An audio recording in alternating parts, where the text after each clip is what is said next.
right, and we are back for one last time for us. Who knows what order you're watching these in, though? This could be the middle of the deliberations for you, but this is a big one. Cue the Mortal Kombat techno theme because we're about to throw down with our nominations for Person of the Year. Now, this this category, let's be clear, it's not just for good people, it's not just for bad people, but it's about who has made an impact in sort of our realm of coverage. That's like video games, tech news, things of that nature. Who had the biggest impact and why did they have that impact? That's who we're nominating today for Person of the Year.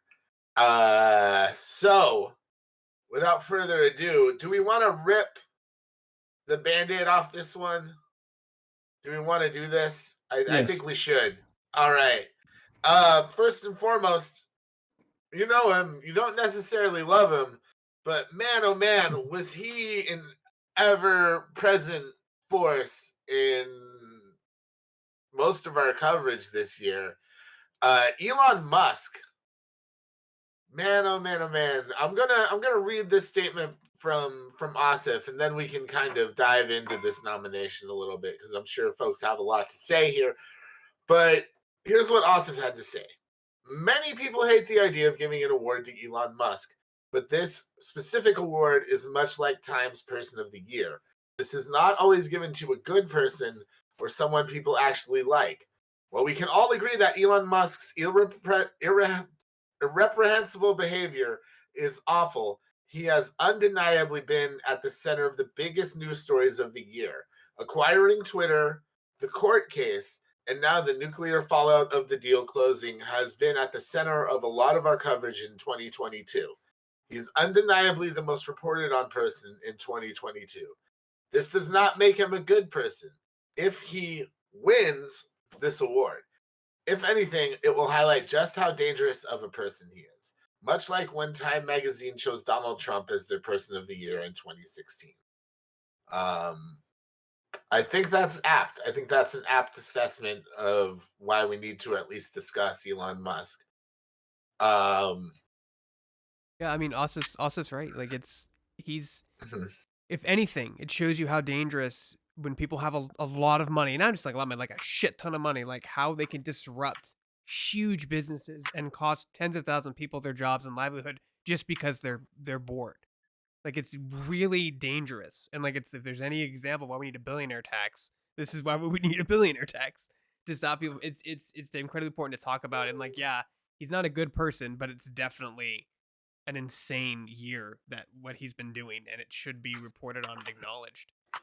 Yeah, basically, I don't know. Musk was out in the news cycle a lot even before he bought Twitter, but basically the story goes something like Musk was just kind of sick of having himself censored on Twitter and offered to buy the company at $54.20 a share, which equated to about $44 billion.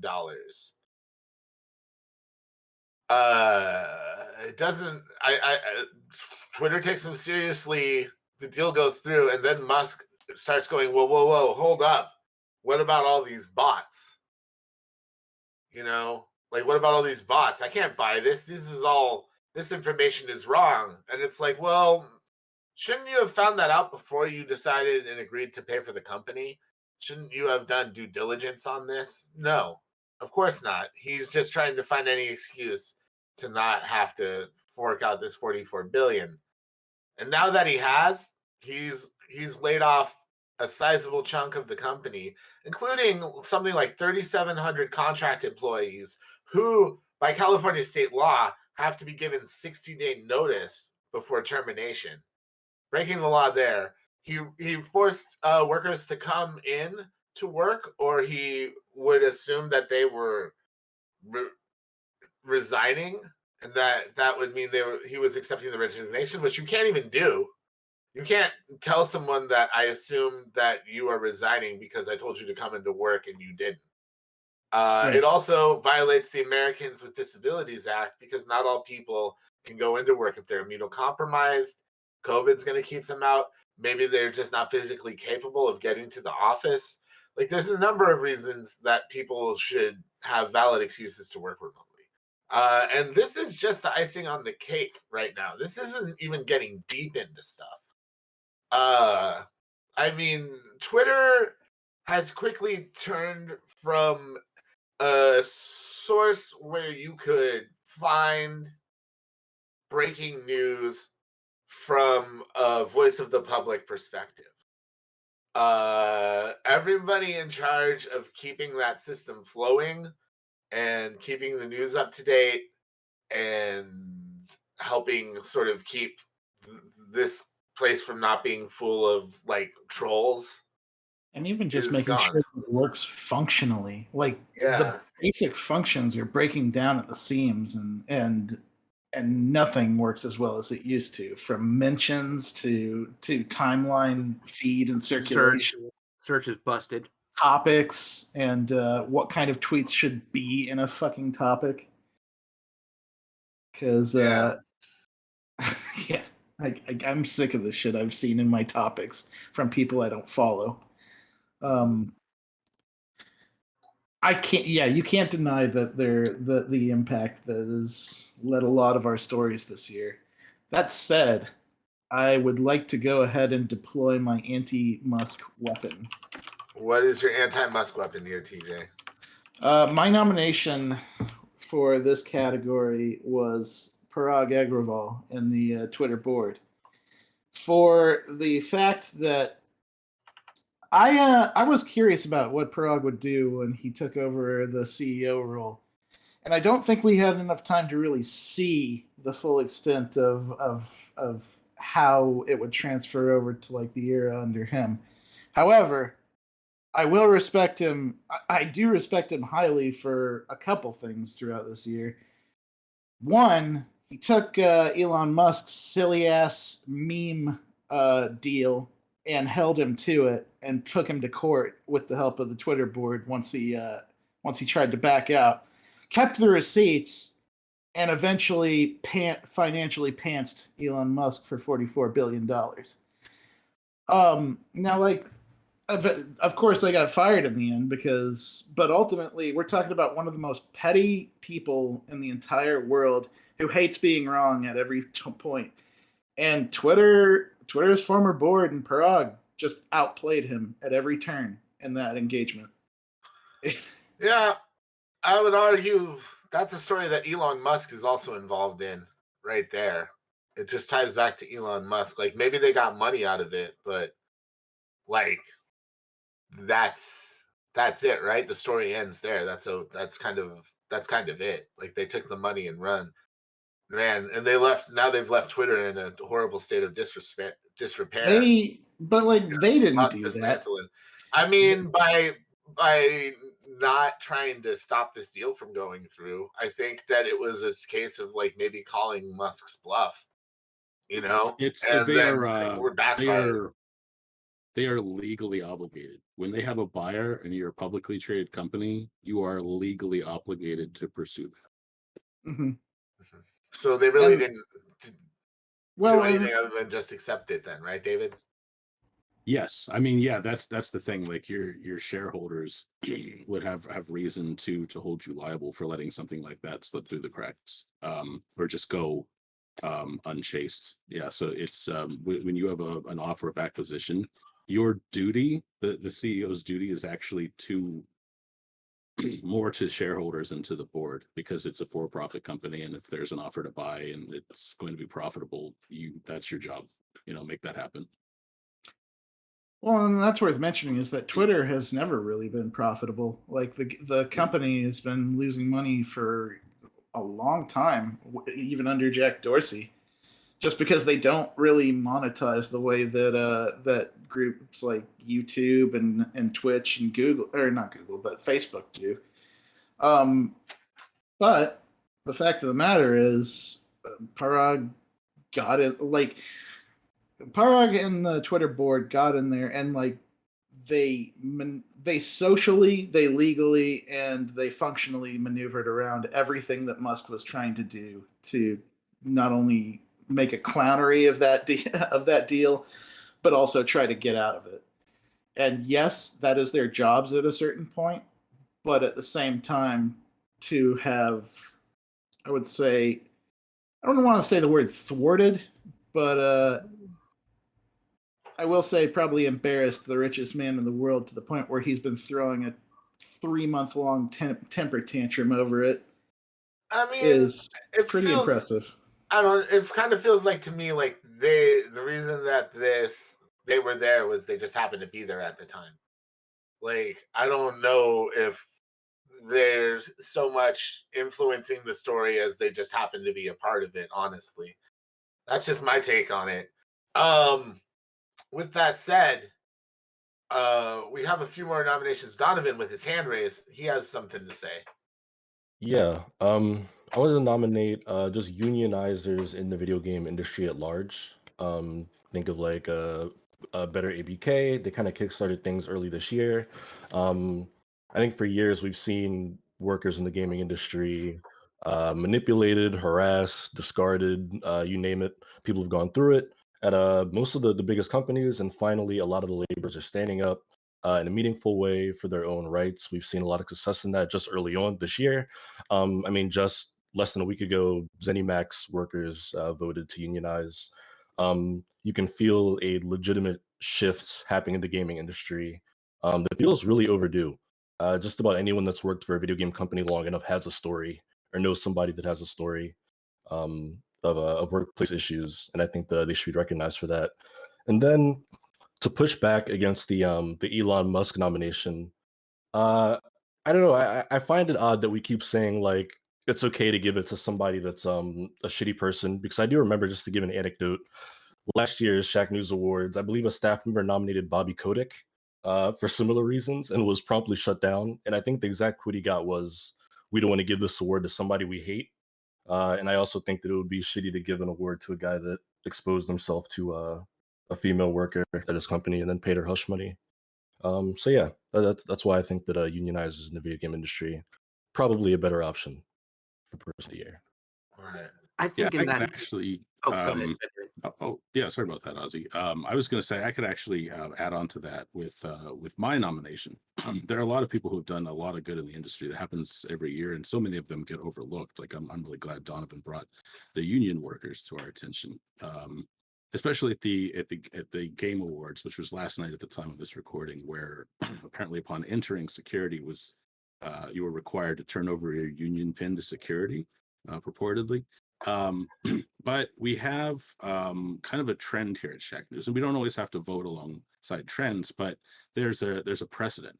In 2015, we nominated Satoru Iwata, the late president of Nintendo Company Limited. Other nominees include Player Unknown in 2017, Sonic Fox in 2018, 29 Blitzchung for speaking out in support of his country and his people during a live Blizzard broadcast, Steven Spawn in 2020.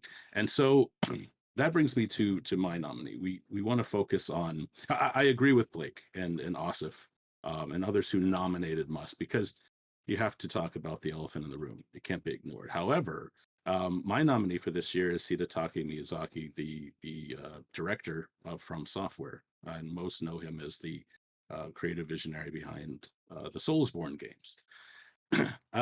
I believe that Hidetaka Miyazaki is a model director. I know that From Software has gone through some crunch, although employees have said it's not a constant, it's not pervasive there. It is something that happens, but Miyazaki tries to mitigate it. But also he's very humble. He was asked in a recent interview, why has Elden Ring been so successful? And he said, to paraphrase, I have no idea. Like, this is just a game that the people have taken to. And I actually think he's being perhaps too humble there, because I think the reason that that Elden Ring has popped off the way it had, and of course, considering that every Souls game From Software has released has done better than the last critically and commercially, Elden Ring is very accessible, but this isn't necessarily about the design of Elden Ring. This is about what Miyazaki brings to the industry. He's very humble. He stands up for his team. I think he's done a great job of setting a creative vision for From Software that is not only going to impact the developers there, but is also going to affect the industry and how a lot of developers, I believe, going forward will be modeling a lot of their open world design after Elden Ring, which I think is a really good thing. You also don't see Miyazaki bragging on social media or anywhere else about his success. You don't see him blaming quote unquote woke reviewers, as some developers have done recently, for even the slightest pushback in reviews. I really have a lot of respect for Miyazaki. He really seems to have come into his own. I think From Software is in a good place. I think the Soulsborne franchise is in a good place, and to see it reaching more players, I think has speak to how his leadership and his vision for game design is reaching and influencing a lot of players and a lot of developers as well. So he is my nomination for this category. David, do you think instead of hearing it's the Dark Souls of blank, we're going to start hearing it's the Elden Ring of blank? Yes, and that's something that's a trend too, right? I've been doing a lot of research for other projects, and for example, before first-person shooters were called FPS games, they were called 3D action games or Doom killers. And then, after Diablo, we had the Diablo killer. And after Halo, we had the Halo killer. And it's a point of reference because it's that ubiquitous. It's something developers, publishers, and consumers understand. So yes, I do think we'll be hearing a lot of that in the years to come. Is this the Elden Ring of Shacknews Awards? Right, I mean, I feel like any of us could drop in or drop out of this at any time. We could make a nomination at any time. That is the level of accessibility that we're going for. So I do think this is the Elden Ring of Shacknews deliberations, Blake. Well, thank you, David. Let's see. Who else has a nomination?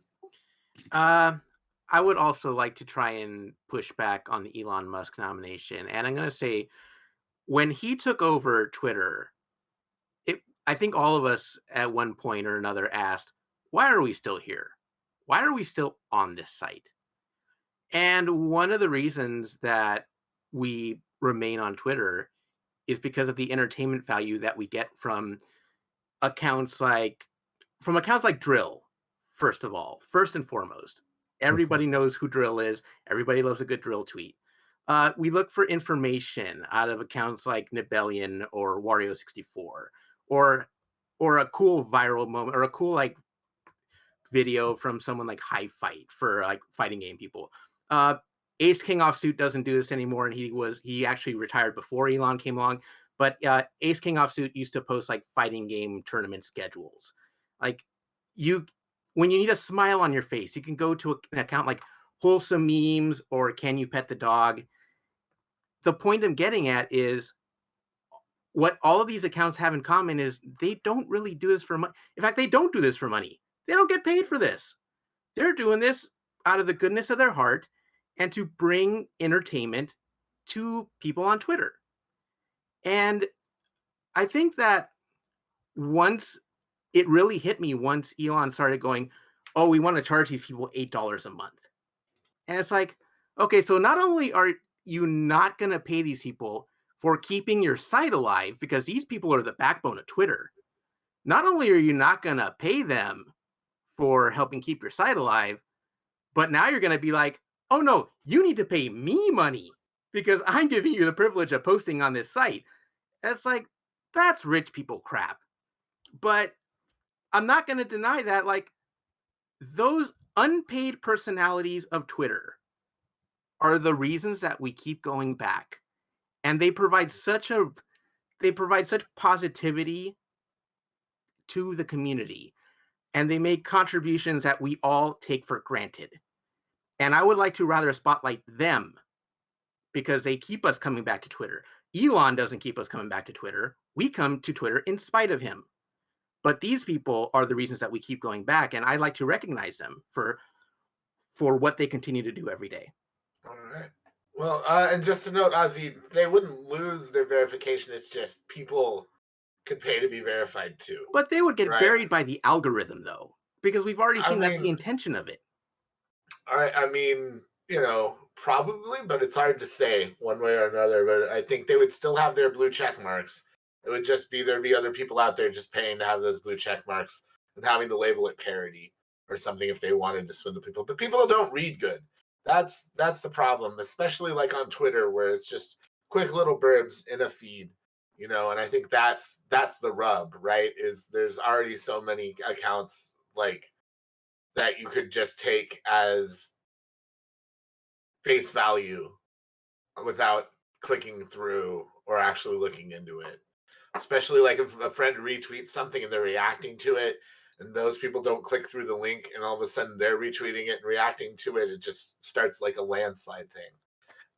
So I do think that they do lose because the spread of misinformation is so much easier now on Twitter, for sure. But they technically don't lose that blue check mark though, from just technically speaking. But can we agree that we go to Twitter because of accounts like that, because of accounts like Drill and everybody else, and not because we're going on to see what Elon's going to do next? No, it's Wario64 all day, every day, getting those deals. Going all the way back to January when he was giving us like ways to find COVID tests. Like I folded that into this nomination as well, because that was him using his power for good. And that's a power that not a lot of people on Twitter have, but the ones that do are 99% of them use it for something positive. Yeah. And let's not forget all the giant gallons of mustard. Yeah. Yeah. Only place where you can find good deals on gallons of mayonnaise. All right. It was mayonnaise. All right. But I believe we have one more nomination in this category. Morgan, would you like to talk about your nomination? I do. I want to start by saying that I joined the I don't want to vote for Elon Musk crowd. I think that he is a large man-child who wants attention, and that would maybe not specifically from us, but it plays into the factor of part of I think why he does what he does. And I think the best way to deal with those people is to just ignore them. And that's what I've been trying to do for most of the year is ignore Elon Musk's existence. So that aside, my nomination is for Clara Sorrenti, otherwise known as Keffels, who took kiwi farms down this year, despite the fact that it was a genuine risk to her safety to even go against this incredibly disgusting cesspit of a forum. Sorry, it makes me a little upset, but it's like just the harassment that she received, the death threats, and all of that, and despite that going hard to get it taken down and then actually getting it taken down. I remember in 2019 when the addresses were leaked from E3, they all went up on kiwi farms. That place is just I can go into the list of why that place was horrible, but that's not the point. The point is that someone actually did something about it, and I think that while the award shouldn't necessarily go to someone who is a good person, I think that the impact that taking kiwi farms down has had is more substantial than Elon Musk being a baby on Twitter. So, yeah. Yeah, the amount of bad things that Kiwi Farms has done and gotten away with because it's simply it's coordinated online harassment, which it's faceless, it's difficult for authorities to track, and it's not easy to centralize what even you go after if you're going to go after it. And Keffel's got swatted a few times trying to doxed and swatted and all sorts of other shit that was just terrible. And most people would have given up and disappeared and gotten out of that because it's dangerous to you, it's dangerous to your family, it's dangerous to people you know. Keffels stayed with it and fought back and didn't give up. And in the face of a coordinated harassment campaign, there's something very brave and notable about that. All right. Well, there you have it. I believe that is all of our nominations. Unless anyone has anything else they'd like to say about any of their nominees? I'd like to add something Donovan said because I didn't even think about that until he mentioned it today, if I can. I think that he's right. Like, it's incredibly powerful to see these people try to unionize, and all of us here have had that experience of losing a job without warning. No severance, no nothing. Just this today's your last day. Tough it up, Buttercup. Good luck. And whatever state you're in, there's rules, and we have very little protections in our fields. Very little, if any. So we just have to suck it up and move on to the next thing. And I think that if this happens, these unionized people, they risk so much. They're risking their livelihoods, their income, everything to try to make a work environment a better, safer, more responsible place. And companies have hated unions. Big companies have hated unions for years. And Republicans will tell you it's they destroyed America. You know what I mean? But they're so important now more than ever for workers' rights and fair pay and fair work hours, and protect people against harassment and lawsuits. And like hush money, like situations like that. If you have a union, you have something behind you. My wife is part of the teachers union. It's a great union. It fights for her, and people need that in every industry.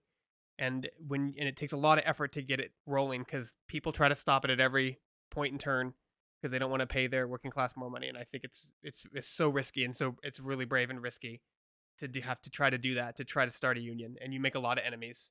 It's not easy. So to elaborate more what Donovan said, I'd never even thought about that until he mentioned it. Okay, cool. Thank you, Greg. Well, I think that's it then. So, Blake, I haven't done this yet, but I would like to preemptively pass because I thought for sure I knew who I wanted to pick on this, but Morgan has given me a lot to think about. Morgan came in with a steel chair just now. Okay, well, why don't we start with Morgan then? I nominate Keppels. I will give an honorable mention, though, as well to Donovan's pick of the unionized workers as well. All right. I'm going to go with Miyazaki. I think Elden Ring pulled off some impressive stuff for as much shit as I've, given you, David. It's a pretty impressive undertaking to create an open world, and there's a lot of depth and flavor to it. And even if I can't experience it firsthand, it is still very intriguing to me personally. With that said, Steve, what is your vote? I am gonna use my pass for now. It's the last award, and I haven't done one at all yet. So. Oh snap! Drama. The drama unfolds. David. Yeah, I think we have some great nominees here with one notable exception. I think I will stick with Miyazaki. I feel that it's there's so many people who have done good in this industry in so many different ways, which I think is so important as the industry continues to grow, because there are going to be more ways for studios to use and abuse people, to exploit passion, which is always really tragic. And I just feel like Miyazaki is in a position where he's a studio lead that a lot of studio leads could learn from. So I'll stick with Miyazaki. All right, Denny. Yeah, I was in between the union workers, but I think I agree with David on that end. I'll stick with Miyazaki as well. Donovan? I'm going to go with unionizing in the gaming industry. I think that we're going to look back at 2022 as a catalyst year for the workers' right movement in this industry. So that is my vote. All right, Greg? I would Donovan unionize the workers. Yep, they're making waves. All right, TJ. You want to talk about something that severely affects me in my everyday life? I long for a day when I never have to write another story about somebody being swatted. And Kiwi Farms is a fucking cesspool that the world is better off without. And even if they did make it back online in any fashion, the fact that they're hindered in their ability to do that means a lot to me, and I think it means a lot to a lot of people. So I gotta give it to Keffels. All right. I wanted to. Man, I came in with the intention of like just honoring that unpaid Twitter force, but Keffel's risked her life for something that is going to do the world a lot of good, and I can't overlook that in good conscience. So Morgan won me over. I'm going to say Keffel's. All right. Steve. I want to give it to the unpaid Twitter because I know Wario64 has helped me a couple of times getting things, but I gotta go with Miyazaki. I feel like Elden Ring is just he's done too good of a job this year, and he's not really modest at all about it. So David won me over on that. All right. Well, we have a few absentee votes to count for as well. Asif and Bill are both voting for Miyazaki as well. David, Bill says he talked to you last night about Yeah, he just your wanted to know feelings. my what I explained here, so I just kind of shared my viewpoint with him. All right. Asif also voted for Miyazaki. And let's see. Who else? We have Sam. Where is Sam's vote? Where is he? Well, this is gonna kind of surprise everybody. But Sam voted for this. Elon Here's Musk what Sam or said. the person he had Yeah, voted. It's a twofer. here's what he said. I agree with Asif's sentiment about Elon Musk and the Times Person of the Year. He has been the most impactful when it comes to news stories over the last 12 months. His effect, good or bad, speaks for itself. Alternatively, I would like to vote for Miyazaki for what he has brought to the table with Soulsborne games in the open world genre. I believe that Elden Ring has pushed the genre forward in new and important ways. Man, I could really make Sam the only outlying Elon Musk vote. But I think he would appreciate it more if I put that vote towards Miyazaki, because all I have heard for the last couple of weeks is from Sam is a lot about how great Elden Ring. Well, not just Elden Ring, but man, did Sam have a lot of nice things to say about Elden Ring. So I feel like that is where his vote would go. I'm interpreting it as best I can as the judge. And with that, a lot of good nominations, a lot of people that deserve some attention and respect and credibility, and one person that, yeah, no, definitely don't feel that way about them. But the discussion was had, the debate was had, people spoke with their vote and with their opinion. And David, you're not going to believe this. Guess who the winner is? Do you want to say it? Well, to be clear, I didn't vote for Elden Ring. I voted for our winner, the Person of the Year 2022, Hidetaka Miyazaki, because of how he comports himself and his leadership. So, Now, go forth.